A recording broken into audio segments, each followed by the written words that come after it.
C'est comme si vous couriez un marathon avec un sac de sable sur le dos. Alors vous avancez, bien évidemment, mais plus lentement que les autres et vous vous épuisez bien plus vite. Imaginez, vous investissez 10 000 euros. Vous avez un rendement annuel de 7%. Sans frais, après 30 ans, vous auriez environ 76 000 euros. Mais avec des frais annuels de 2%, votre capital ne serait plus que de 57 000 euros. Vous imaginez, vous perdez 19 000 euros simplement à cause des frais. C'est énorme.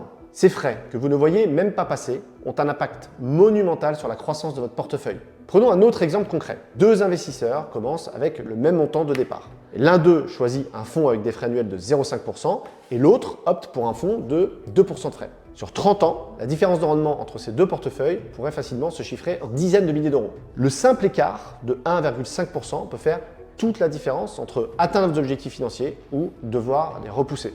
John Bogle, le fondateur de Vanguard et l'un des pionniers de l'investissement passif, dit souvent « Ne laissez pas les frais vous voler vos rendements ». Et il a raison. Alors faites attention, avant d'investir, comparez les frais. Recherchez des solutions à faible coût comme les ETF qui sont souvent bien moins chers que les fonds gérés activement. Et ne vous laissez pas séduire par les promesses de performance élevées sans vérifier les coûts associés. Surtout, rappelez-vous que chaque euro que vous économisez en frais est un euro de plus qui travaille pour vous et qui se réinvestit et qui génère du rendement.